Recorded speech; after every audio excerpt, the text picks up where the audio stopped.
City of Johannesburg Council that is currently underway. We just spoke to our reporter Malungelo Boy. They are on lunch, but when they reconvene, it will be the big story and the big action of the day.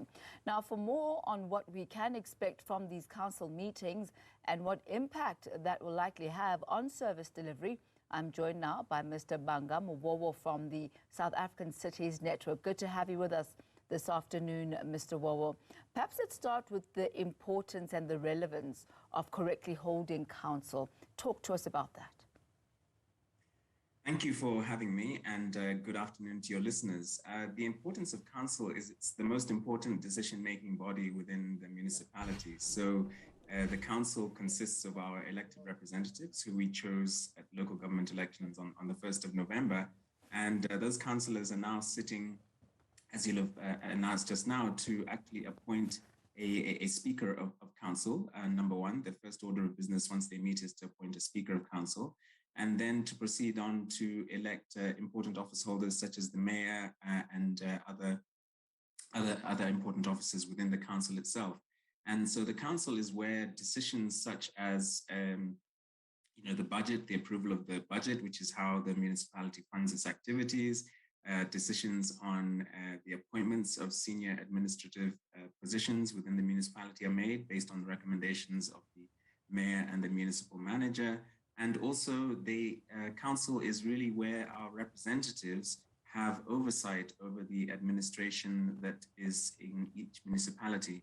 And by that, I mean that the administration are the actual people who are tasked with doing the various things that we enjoy in municipalities, which is the service delivery, the making sure our waste and sanitation is collected and so on, as well as implementing the long-term plans of the municipalities. So there's an integrated development plan, which our communities engage in, and our councillors communicate and implement, or rather include community wishes and aspirations in the integrated development plan. And then every year the council has to see that the service delivery and budget implementation plan, which is the annual version of that IDP, is actually how much of it has actually happened. And so they actually keep the administration on its toes, if you will, in a role that we call oversight. You spoke about the importance of council passing budgets, making sure that service delivery is actually effective post this entire election period. But looking at how council is being constituted now with so many quote-unquote smaller parties and also the bigger parties not really being able to find a footing on principles, but a lot on, politicking and, political alliances being formed now. The dynamics that we're seeing across the country, specifically in the larger metros, how are those likely to affect service delivery in the long run? Because ultimately, that is what communities really care about, service delivery.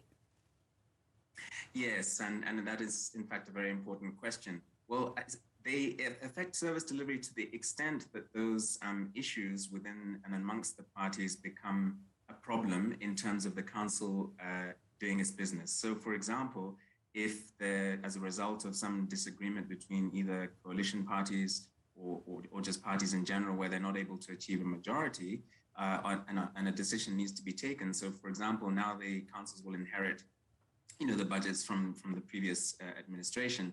But when a new budget is proposed, if come March or February or March of next year, and the councils cannot agree and cannot meet to actually agree on a budget, then clearly that would have implications for all the activities that are supposed to be funded by that budget in the following year, and they could actually stall entirely. So that would be a worst case scenario.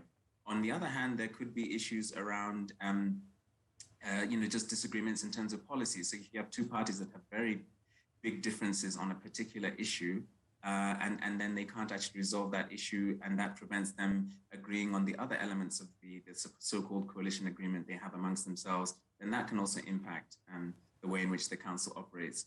Also, the difficulty can be in electing a mayor, an executive mayor. So other than KwaZulu-Natal, we have an executive mayoral system where the mayor has a committee, very much like the president and cabinet of national sphere, which then oversees and directs the performance of the administration. So if there are coalition disagreements, either in setting up that MACO, so they're not able to have that executive committee operate in an optimal fashion, then that can have implications for service delivery in that sense of the oversight role that I mentioned. So for example, if there's a plan for an activity that should have taken, for example, let's say building a dam in a particular area within the municipality, and the executive committee is not necessarily able to oversee to make sure that that proceeds in the timeliest fashion that it's supposed to, then that clearly would have an effect on the people who are depending on that dam coming on operation by a certain time period. So it really depends on the extent to which the disagreements lead to instability and then have an impact on decisions that need to be taken in order to have service delivery take place. Now, if there is no agreement between the various coalitions, how is that going to affect governance? Yes, and this is really the question that we're all very concerned about.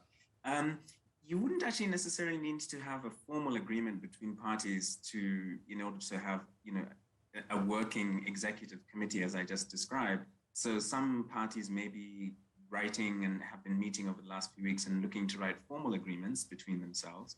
But in some cases, it may just be an agreement to support each other on critical votes and so on, in which case, so long as they are able to keep that agreement in place, then it's quite possible for governance to continue.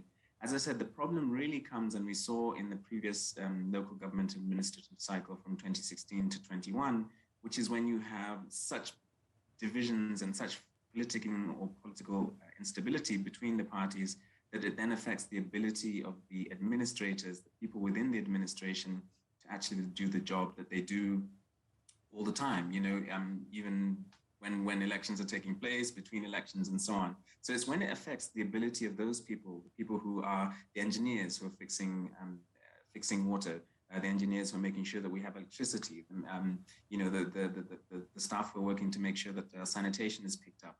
It's when those political ructions have an ongoing effect on the ability of those people to have a job, to do their job properly, that it really affects service delivery.